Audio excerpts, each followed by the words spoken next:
Hello, everyone, and welcome back to the show. This is Reservations, and I'm Jeremy Blair. And I'm Rain Wayland. So as we were talking about off mic, dude, about Kevin Smith, I had to tell you this. Did you ever see? You probably didn't, because it was released as an NFT. But did you ever see his movie Kilroy Was Here? No. Well, like I said, it was released as an NFT. He was talking about apparently, he was going to give it to Shudder, and Shudder passed on it. They're like, no. Like, this movie is not good. And I believe he said one of the producers on it was like, hey, there's this company that wants to buy the movie, and it's like an NFT company, and they were going to release the movie. It was going to be the first ever movie released as an NFT, and Kevin apparently made $1 million off of that. And he was like, not good enough for Shudder. And I made $1 million on it. Interesting.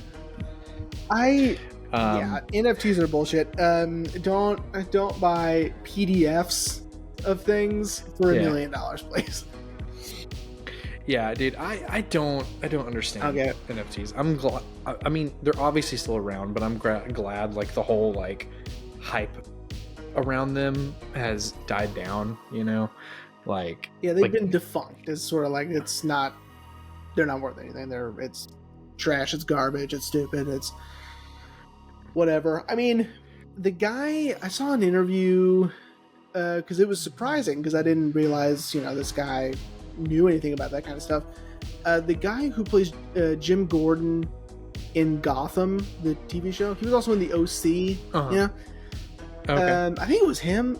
He has like a degree in cybersecurity or something like that, and he was talking about how much he hates NFTs and how they're scams and they're terrible, and I'm like, that's so weird that he was talking about it, but yeah, and it turns out he was right. So yeah, everyone you just got to get it on Bitcoin, you know. Oh yeah. When Dogecoin goes back up again, make sure you. Yep. Do you remember when Dogecoin like skyrocketed and people were like, get on? You don't remember that, dude? I remember so many people being like, get on Dogecoin like right now. And if anyone doesn't know what Doge is, I mean, welcome back to 2012. For the video, I'll have Future Rain put a Doge meme. Do you remember Doge memes, dude? I'm lost, man. I'll send you one when it's I'm as lost as your hypothetical audience you just made up. I don't know.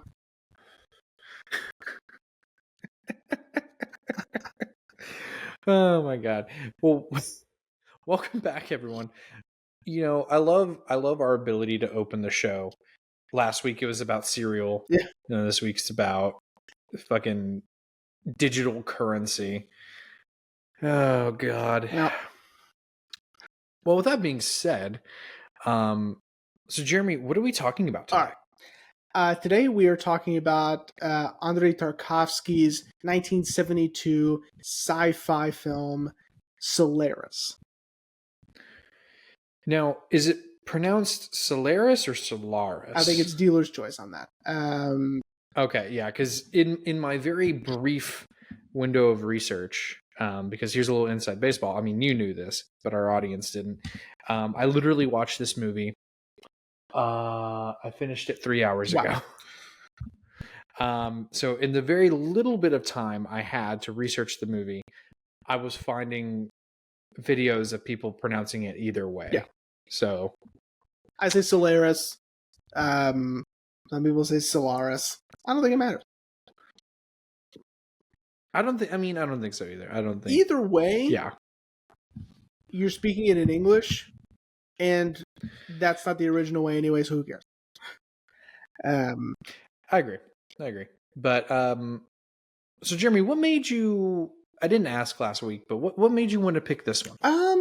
I probably was like watching a video or something, and someone had mentioned it, and I go, "Oh yeah, I really want to see that," and or someone talking about Tarkovsky, or talking about Stalker or Mirror, or one of the other ones, and I go, you know what, Solaris would be really cool to talk about, and And so yeah, that's probably what happened. That I just got excited because I'm like, oh yeah, that's right, I have that. Let's go ahead and pop that in and let's and pop that in. make an excuse. Well, I mean, like I mentioned last week, after we did Stalker, and especially after we did Mirror, I was like, I need to immerse myself in Mhm. Tarkovsky. And so I remember buying Solaris, and I just never got around to watching it. So I mean, you know what? I'm glad you Yeah, decided. Now is the time. sure, why not?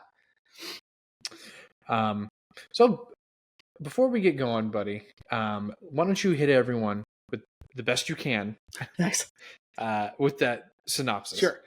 Um, Chris Kelvin is a psychologist, and he is tasked to go visit a space station where the inhabitants of the space station seem to be going insane. And obviously, the people would like to know what is going on. Can you go check on them to see if they're okay? He goes up there. He realizes that the planet they are hovering over is creating physical beings of people from these people's past. So there are Mm-hmm. other inhabitants in the space station other than the crew that the planet has manifested. Um, and it's driving these people crazy because they're being bombarded by their memories and their past. And this immediately happens to Chris as soon as he gets on board. His wife, his ex-wife, um, or late wife, manifests on the ship, and now he's having to grapple with the idea of, is she real?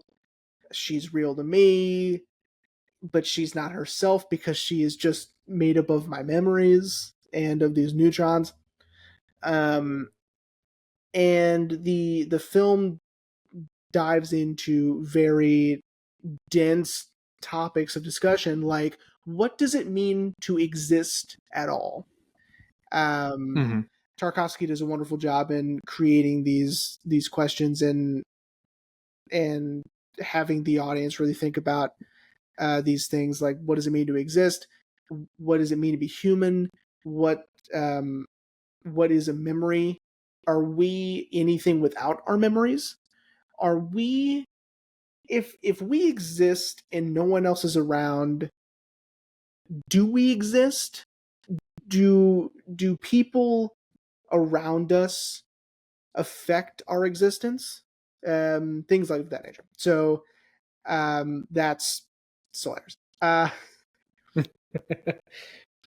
Well, I mean that's why I said try, because piggybacking on what you just said, of it being dense. I mean, you know, Mirror was dense, but that movie is just dense more in the point of the story. The story is really dense Yeah. because there's so much happening at once, and we don't have a discernible character to actually follow from point A to point Mm. B.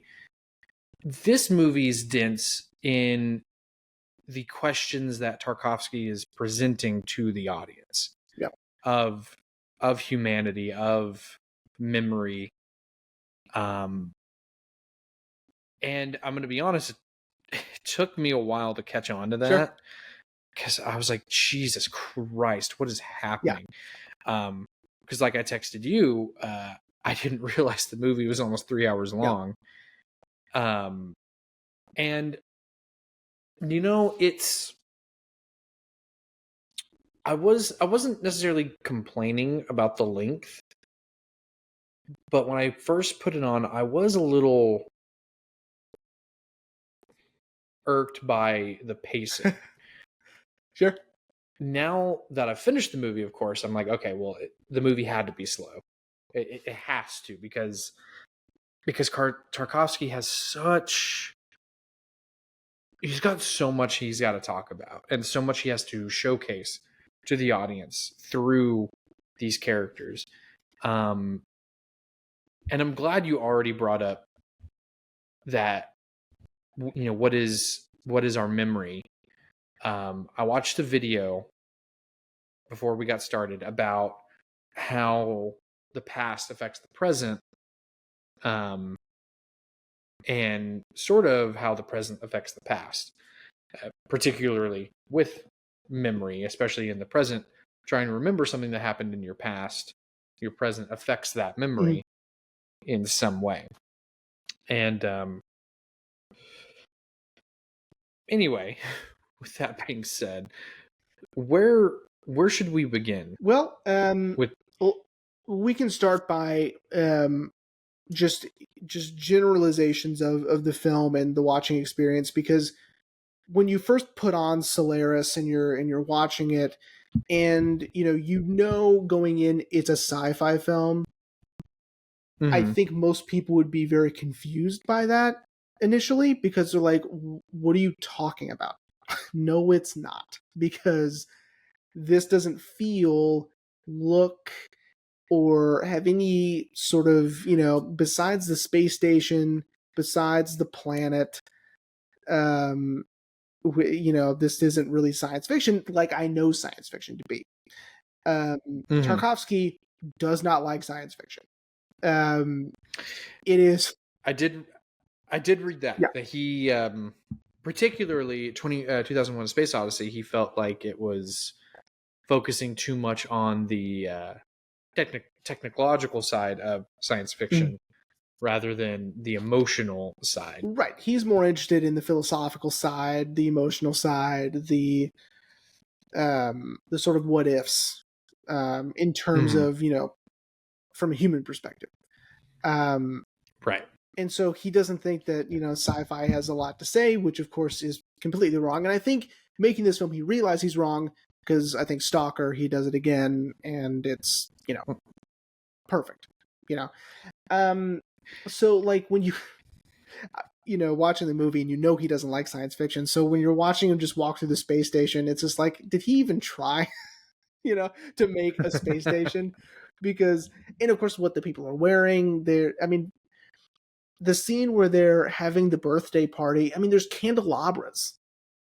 They're wearing suits, and they're so again, he is not to be bothered by the technological aspect of science fiction.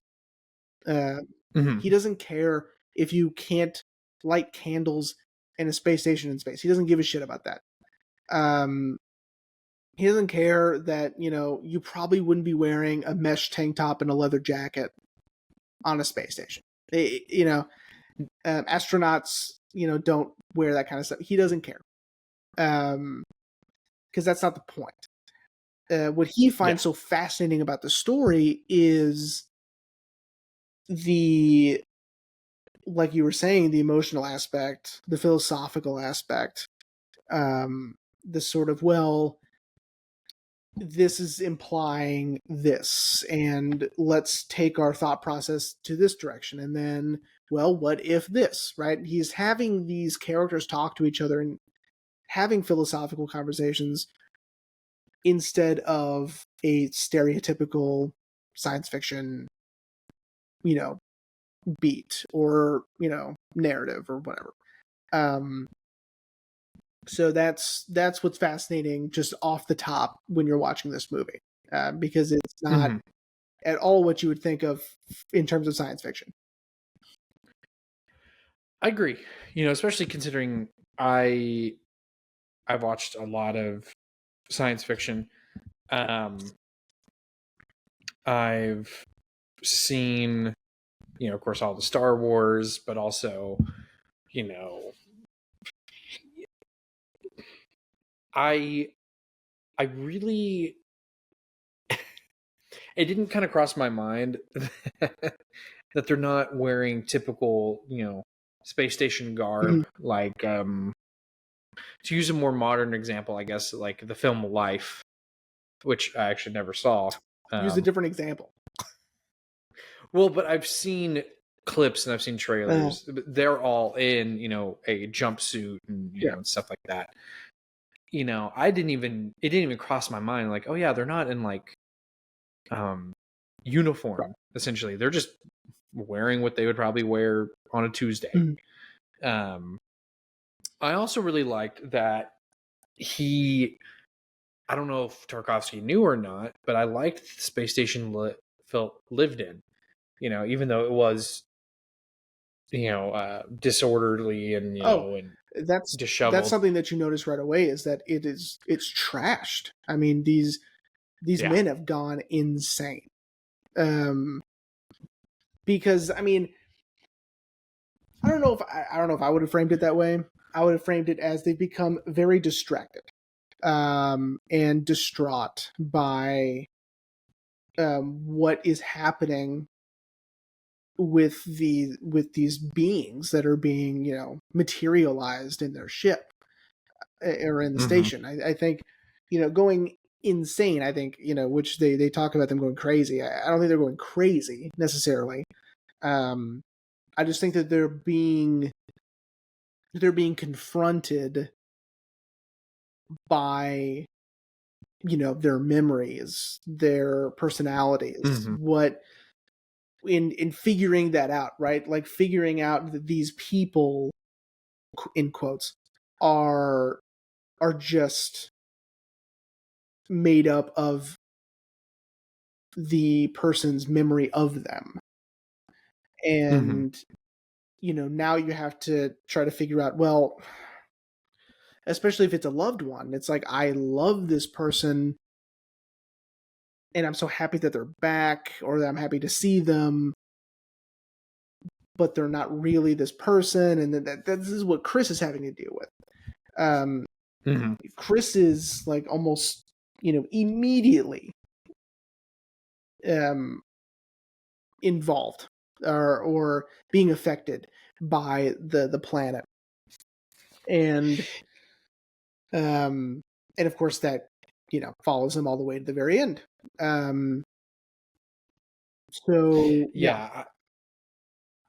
watched this video. Hopefully Future Rain for the video edit links it, because it was a really cool video, again talking about this idea of the past affecting the present and the present affecting the past, especially Chris's past.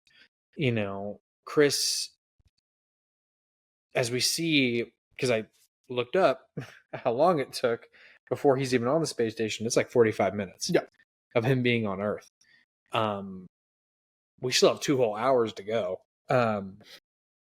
But he's clearly trying to run from his past. He has a very strained relationship with his father. He hardly even talks to his mother. And, clearly he wants nothing to do with what happened in his past. And when, is her name pronounced Hari? Harry? I said Hari. So I'm going to say Hari too. When he's presented by, when his wife appears to him, his first instinct is to try to run away from her. So he launches her in a spaceship.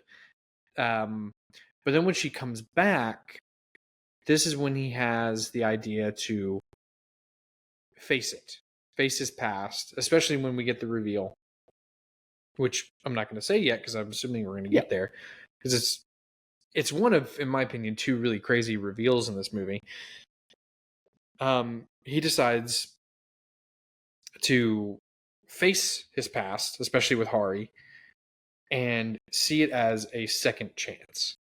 And I think maybe that's why some of the other crew has gone insane, because maybe they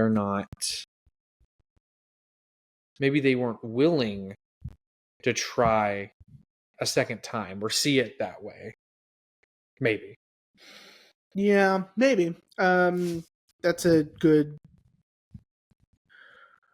read into it, I think. That they're not willing to face, their past or their memories. Because with Chris and Hari, you're right, he finally, when she materializes the second time, he now sees it as a second chance, or at least a way to make amends. He was emotionally distant. Um, he he loved her, but not then. I think. Mm-hmm. Um, I think his, him being emotionally distant and selfish. I think that, of course, drove her to suicide. Um, Oh, that that was was the the reveal. reveal, everyone. Uh, and you know, she was devastated by him not seemingly loving her, and that him just not being around, or not showing any affection and not really caring for her at all, seemingly. And so her committing suicide, um now he bears so much guilt and so much shame and so much grief that that makes sense of how he was acting on earth, and that's why he's it's almost, and this is the poetic justice of him now having to face um his transgressions. However, Mm-hmm. this is not Hari. This is the memory of Harley, or Hari. So, or his memory of her. And so now he's having to deal, when he introduces Hari to the other two men, he introduces her as, "This is my wife." Mm-hmm. That is not true. Yeah. Because again, she is just these, what they say, these neutrons or neurons or whatever. Um, Yeah. Not. Yeah. Yeah. These guests essentially were not made up of atoms. right. They're these, I keep saying manifestations, but they are of, what the planet is feeding off from the men on the station. And so him already, he's sort of, thinking of this as a second chance, as a type of redemption. Mm-hmm. And there's a lot of trial and error, because at first Hari is, so codependent that she feels that she can't do anything without him in her presence. She needs him to exist, which brings the question: if you existed in a vacuum and there's no one else there, do you actually exist Mm. for someone to witness? Or um, it also, or it brings up that people being around you is sort of, people being around you or existing around you, um, affects your existence, or Mm-hmm. it it is causing your existence because there are other people existing around you. It's again, it's deep and it's heavy, and um it's hard to, Well, think about. would you say it's a lot like Schrodinger's cat, kind of thing? I don't know, maybe. Um, Well, and that's a whole other that's can of worms. no, I don't know if this would be a Schrodinger thing. But again, in that instance, it's sort of like Hari thinks that she can't exist without his presence. Um, Mm-hmm. Eventually, she gains more autonomy, and she becomes more of a individual being, um, Mm-hmm. who, that was loud. Uh, Sorry, everyone, if you heard that. These cups just yeeted themselves off of our counter. okay. That was weird. Um, so, anyway, she becomes more of an individual, autonomous being that Mm-hmm. eventually, you know, understands her existence and how it's so dependent on Chris being there, or her existence is because Chris is there. And Mm-hmm. she goes through this whole existential crisis, and this in going in this philosophical turmoil, and that this now new being, this guest, is now trying to commit suicide. However, she can't, at least not effectively, because she isn't a real person, so she regenerates so quickly. Yeah. It's almost the planet won't let her die. Yeah.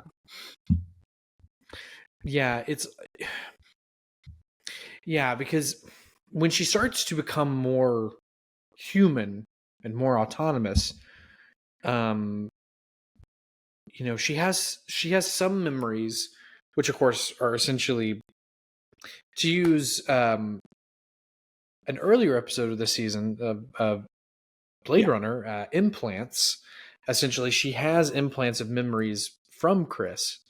Like when she talks about his mother not liking her, and he's like, "Oh, that's not true," and she's like, "You're lying to me. I remember that." Right. So she remembers bits and pieces, but not everything. And then as she becomes more aware, she in that video, again, hopefully Future Rain had credited it, they talk about the scene when they levitate together, which I thought was, I want to know how he did it. Of course, Tarkovsky's dead, but I want to know how he did it. Because it was so smooth. Yeah, it was good. It was meant to symbolize that they both, Chris and Hari, have become enlightened together, because Hari really has fully, essentially kind of become a full person now. But then you're right. It's almost like the snake eating its own tail in a Boris. She commits suicide again, but yeah, it's like Solaris won't let her die. Yeah. Almost as if not until her task is completed. A lot like Gandalf the White. It is like that. But no, but I did feel like it's like the planet is doing this for a reason. And there's a purpose behind this. And only the people who know, like the people that are being affected, like Chris, it's like once he uncovers the purpose, then Hari can no longer exist. Mm-hmm. But I don't even know, that just may be me reaching. Well, the scientist, the doctor, finally finished the Annihilator, and that's what, they're able to break down the neutrons or whatever and get rid of the guests. That's what, that's why when Chris woke up that morning, she was gone, because she finally was able to die, because she went to the doctor and said, listen, whom, by the way, is in a whole bunch of these movies, these Tarkovsky films. Mm-hmm. And I would try to pronounce his name, but I don't feel that confident about it. But he was in Stalker, he's in Mirror, he is Andrei Rublev. Oh yeah, and that's right, he is. Yeah. So, but yeah, so that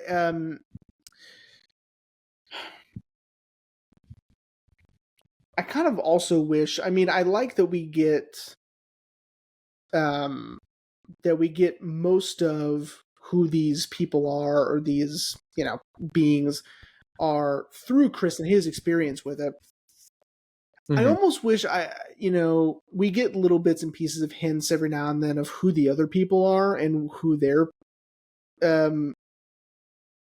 their guests are. The scientist and this little guy was funny. I mean, it was almost played for laugh. I don't know if it was supposed to be played for laughs, but he was sort of like, he's not getting it. Like, he's not understanding that these are, memories of people that he knew. I don't think. Mm-hmm. They're burdens, right? Mm-hmm. To the rest, I think Chris, it affects him more because he's a psychologist, and so he understands, I guess, a little bit more. He's able to dig within himself and be able to um, sort of figure out, what's happening, why is this happening, in a psychological sense or in a Mm-hmm. personality sense, I suppose. Um, maybe is why we're following Chris's journey with all of this instead of the crew. Um, but yeah, I mean, it's it's such an interesting story because again, when you think science fiction, you don't really think of the philosophy or the psychology or the poetry of storytelling with science fiction. And Tarkovsky is laying down some hard questions, some that even Blade Mm-hmm. Runner asks, like, what does it mean to be human? Yeah. Is Hari human? I think Hari gains a little bit more humanity at the end of her lifespan on the space station, um, Mm-hmm. gaining that autonomy, gaining more authority with herself, and even though it seems, like she is breaking down and sort of losing it a little bit with trying to commit suicide, you could argue that that is the enlightenment. That is her, fully understanding her predicament and who she is. Right. Um, and of course, Chris and his journey with um, having to grapple and face the grief, the guilt, the shame, all of that, um, and how Tarkovsky shows us all of that mostly without dialogue. I mean, of course, there is lots of dialogue, but I think especially the movie bookends are the same. Um, Mm-hmm. I agree. Um. Uh. Yeah. Yeah. I would agree. Um. Which I want to talk okay. about real quick. Because it's also gonna go in the with the technicality of the film. Because man, did this come out after Mirror or before Mirror? That's a good question. I think Hang on, before. I'm looking it up. I think before, but I'm not Hang on, it. Everyone, sure. shut up! Quit rushing me. I'm trying. Too late. Um, Before. After Mirror was Right, Mirror 75. was 75. So this is before. Yes. So Tarkovsky's use of the camera, of the lens. If I didn't say it enough in that Mirror episode, everyone go back and listen to that. If I did, it's why we need like an intern to fact check We do. me. We That way need they an can be intern. Wisely to them. yeah, you Rain, you like I look up and I'm like, did I talk about it? And they're like, yeah, you talked about that. They give me the thumbs up. I'm like, okay, cool. Yeah. But if I didn't talk about it enough, his use of the camera, especially in the opening and closing shots of when Chris is wandering the land around his childhood home, is absolutely Yeah. stunning. Like the grass underwater moving with the waves. It's so good. I know. Like it's Yeah. it's and like it's just grass underwater. Yeah. But it's so good. Well, But Tarkovsky, there's underlining meaning to everything. And so I think, I mean, I wouldn't say that by then he had established this because God knows. But I think people understand that, with every camera placement, with every shot, with him, it's sort of, there's an extension of meaning and there's an extension of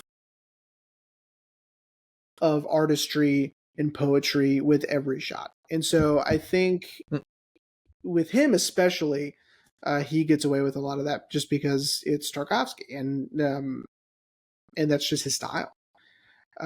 It should also be said that he's also quite a bit of a genius and a bit of a um, a bit of a, not a con man, but he's a good businessman, because he was one of the only filmmakers to be able to make a movie outside the Iron Curtain during this time. If you noticed, when, what is his name? When Burton is driving down those highways for like 5 minutes, it's black and white. It's meant to show, you know, self-reflection and, you know, and contemplation and all of that in that 5 minutes, from what we just witnessed with him in the past, you know, going towards the going forward in front of the board and explaining his story and his uncanny experience in space. If you noticed, none of those signs are in Russian. None of the street signs are in Russian. Oh. They're in Japanese. You know, really? So I don't know how, and shout out to my my former film professor, Allison Whitney, Dr. Allison Whitney. My apologies, Doc. I just went by to visit her in her office one day, and we were just chatting, and I had mentioned Stalker or something, and we were talking about Tarkovsky, and she had mentioned that he had somehow convinced whomever that the roads and the streets in Japan were so unique and so different and so futuristic that he needed to film in Japan. Just this sequence. If I could just go and film this in Japan, you know, then, you know, this would elevate the film in a way. And he just wanted to get out of the country. he didn't need those streets, you know. However, they are very, you know, in terms of comparing Japanese highways and Russian highways, they are different, and they do look very futuristic in comparison. But he just made it up because he's like, he needed an excuse to leave, and he just wanted to get out of the country. Well, I mean, not to blame him, but you know, Russia during the 60s, 70s, and 80s were not a fun time. I'm sure, especially for someone as creative as him. I mean, I'm sure he was like, "This isn't gonna like work. Listen, we got these highways." Like, no, dude, do your highways even look like they belong in the future? This movie takes place in the future. Do you understand that? This movie takes place in the future? Okay. I mean, it's like, what? It's good job, you know? I know. Yeah. Well, and yeah, yeah, good job, because it didn't even cross my mind. I mean, I did notice the signs, but I was like, oh, okay, you know, maybe, I don't know. I don't know what I thought, because I mean, obviously this is before CG. I mean, yes, blue screen and matte paintings have been used, but yeah, I mean, didn't even cross my mind. You could even argue that in this, you know, I mean, now you could, especially after Blade Runner and like Firefly and things like that. But it's like, oh, in this reality, in this future, you know, there's more of an Asian influence in, you know, in these other countries, and that's, you know, whatever. I mean, we can say that now, but then I'm sure they're like, what the hell's going on with these street signs, you know? But yeah, I thought that was genius. I think he's a genius, and you know, he's very convincing. I'm sure, because you know, that was a big deal. Of a Russian filmmaker being able to film outside of Russia is a big deal. During that time. Oh yeah. Yeah. Again, like I mentioned, the Cold War was probably not a fun time in, especially in Russia.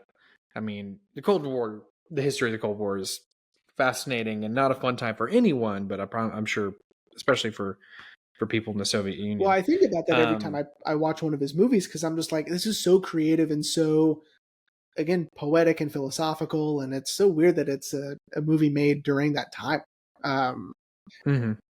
In the country of, you know, so much conformity and communism, and it's amazing that it's so unique and so personal and so individualized. So I'd agree. Um, but anyway, back to Right. Solaris. So his use of the camera, especially with Chris, um, wandering his childhood home.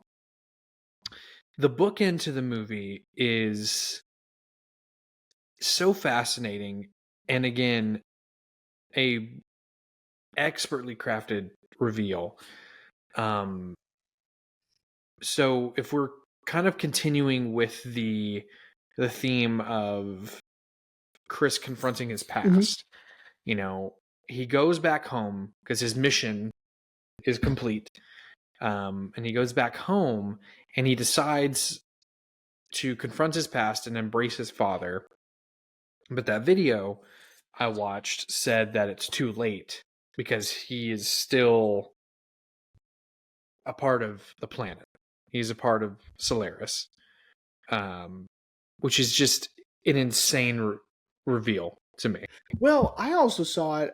My reading of it was that he didn't want to go back home, and that if the Okay. planet can is now starting to create islands and create livable inhabitant spaces, and they Mm-hmm. use memory to do that, then let's see what they got.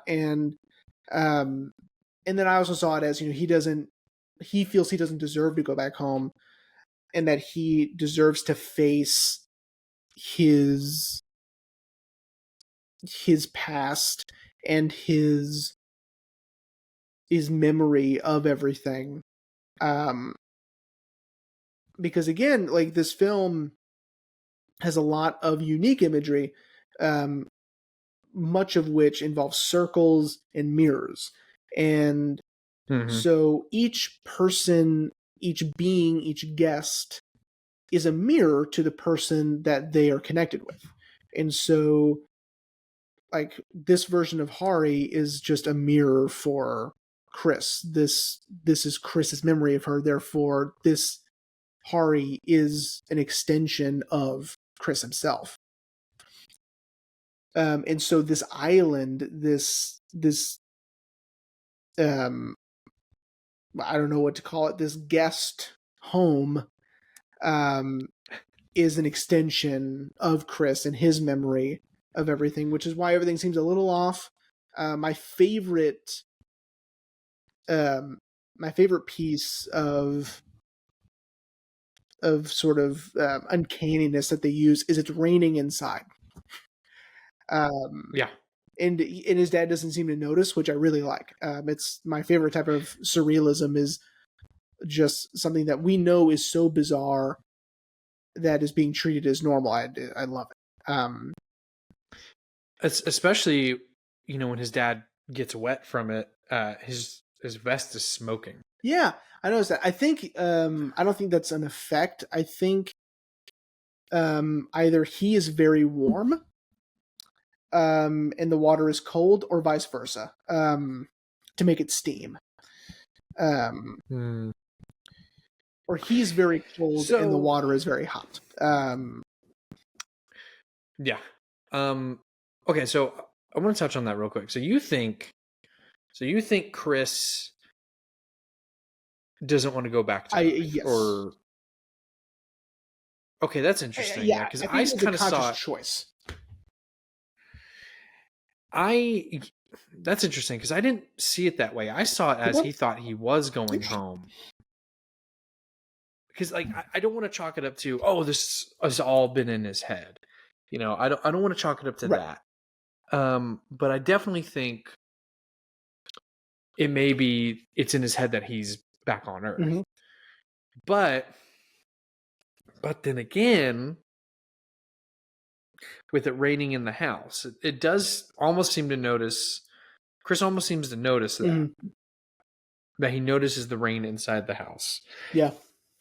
Well, because the last time he was there, in the film logic, the last time he was there, it was raining outside. and he was being visited by Burton, and that's when he heard the story for the first time, and when he was gonna about to go up to the space station and all that. And so to me the planet takes all of that and gets it close, and gets it sort of like, this is what you remember from the last time you were there, kind of. It's close enough, and it's just a little off. Well, and again, going based on his memories, he could have a very subjective memory of the last time he was home. I like that, man. I really like that. Because because that video I watched, I kind of agreed with, which is he's ready to confront his past. Mm-hmm. He's ready to, whatever happened between him and his father, he's ready to put it aside. But it's too late. Mm-hmm. I kind of like that. Almost like he's become a part, to use a Matrix term, he's become a part of the simulation. Mm-hmm. But I also like that it's a conscious choice, that he doesn't feel like he deserves to go home. Or because to me, this whole film is just Chris, in his exploration to finally come to terms with the person that he was and try to do better, try to do different, which he tries to do with this new Hari, but it's too little, too late. Mm-hmm.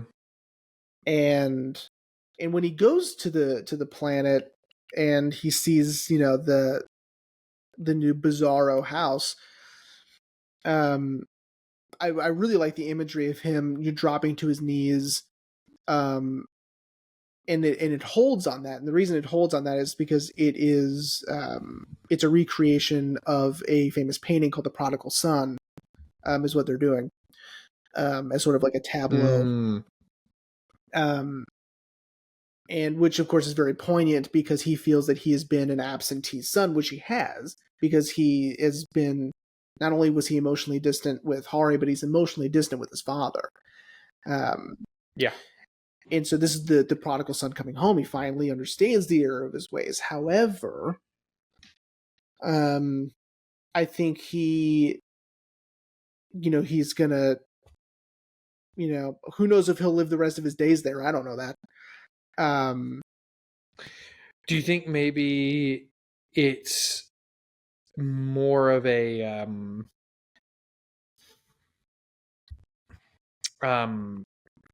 punishment for him, that until he feels like he has atoned, he's going to stay there? I feel like he might think of it as a punishment, that he deserves it. Yeah.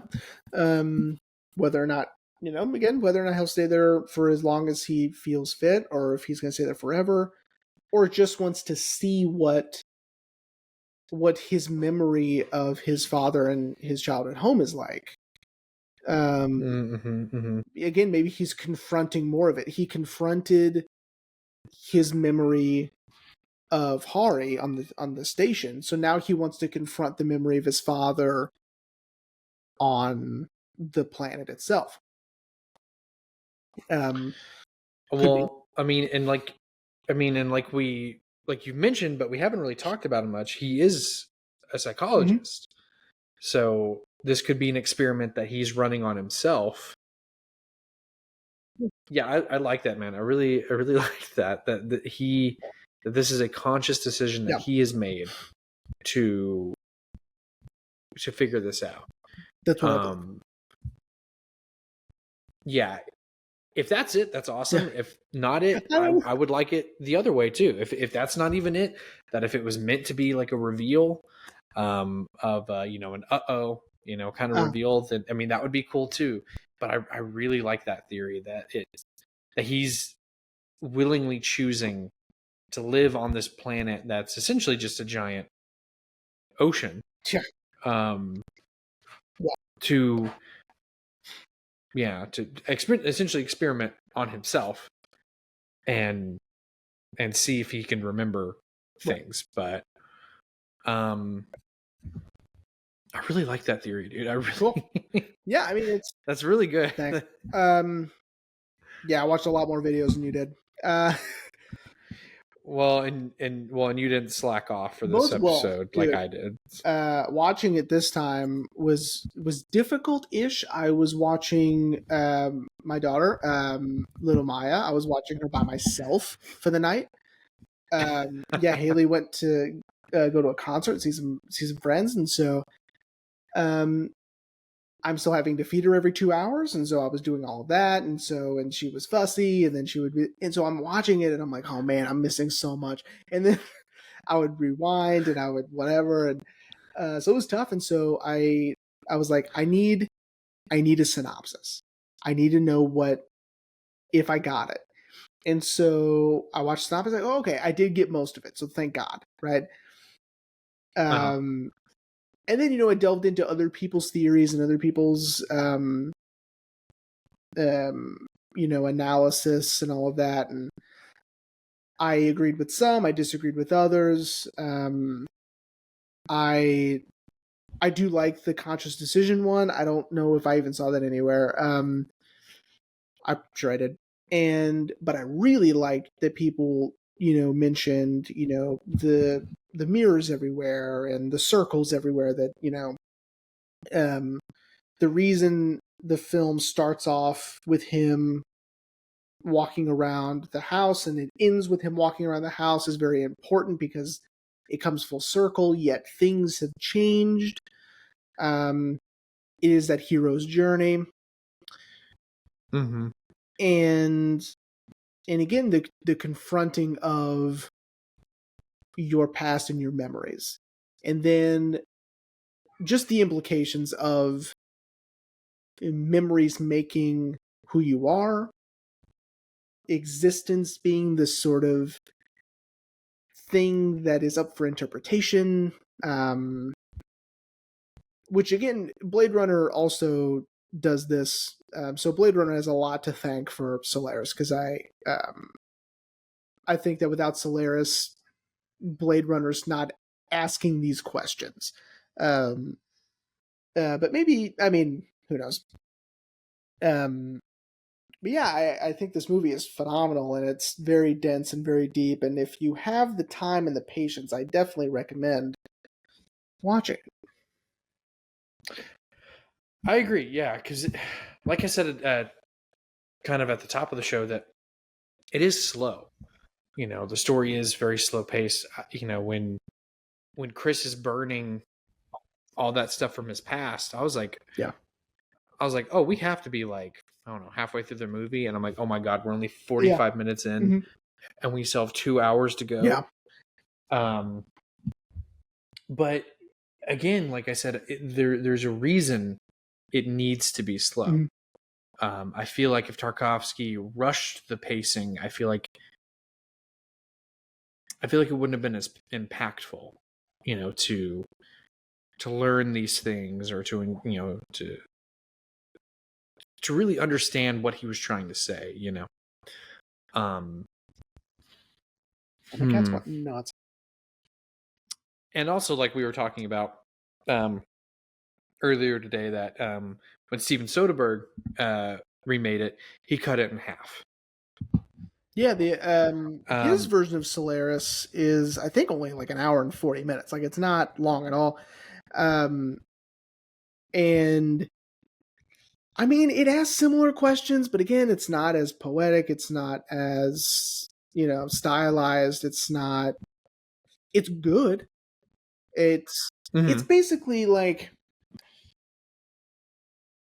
all the really interesting, compelling things about Solaris is in Soderbergh's. So it's not that it's a different story or anything. It's the same story, essentially. It's just not adding in the poetry, the philosophy as much. It's not as, it doesn't take its time as much. Tarkovsky likes to take his time. Well, and I'm reading that Soderbergh said he wanted it closer to the novel, rather than just a full remake of Tarkovsky's version.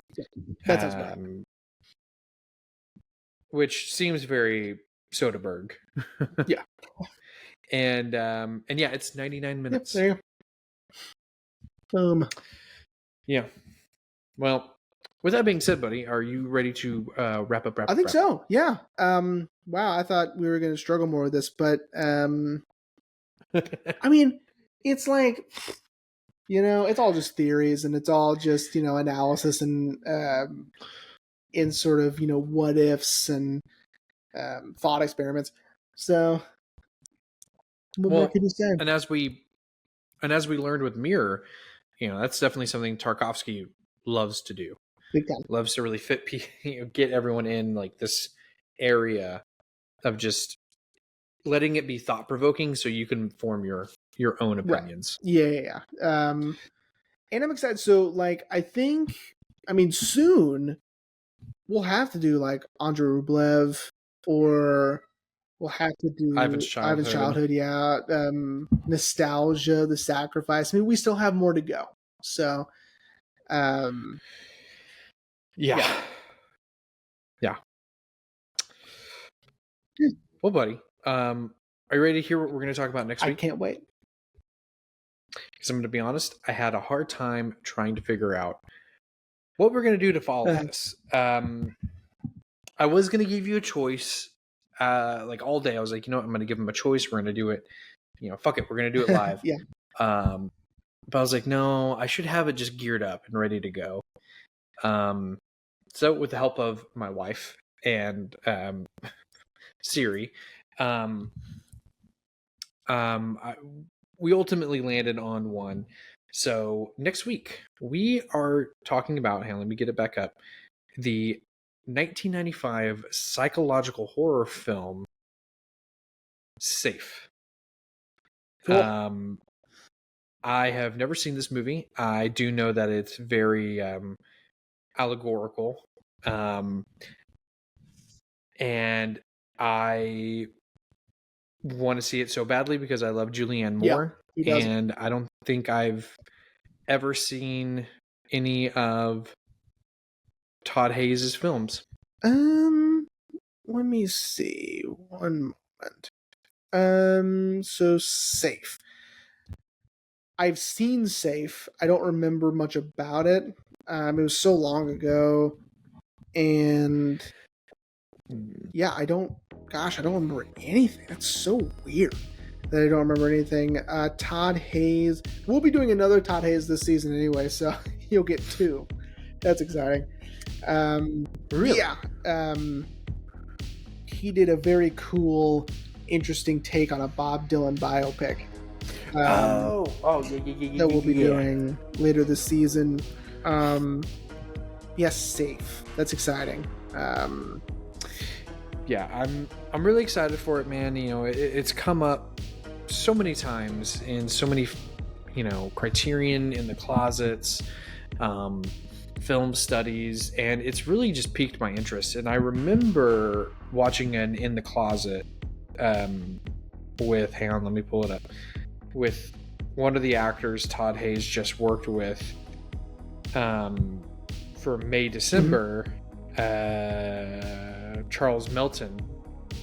He did a Criterion in the Closet, and I believe he pulled out Safe, and he said, I'm gonna get Todd to sign this. He was like, because I love this movie, but also Todd's awesome. And I was like, well, man, that just seals the deal. I'm gonna have to see this movie. I'd already had it, but I'm like, okay, if the guy that just worked with Todd Hayes is even like, Todd needs to sign my copy, I'm like, I gotta see this movie. Yeah, and from what I remember, it was really interesting. I'm excited to revisit it and actually remember what happened in it, because I don't remember at all. Yeah. I know nothing about it, just that Julianne Moore is sequestered in her house because she has fallen ill from a mysterious disease, and that's all I know. All you need to know. So, yeah. But yeah, man, cool. I'm super jazzed. Yeah. So, well, everyone, we hope you enjoyed this episode on Solaris, and we'll see you next week for Safe.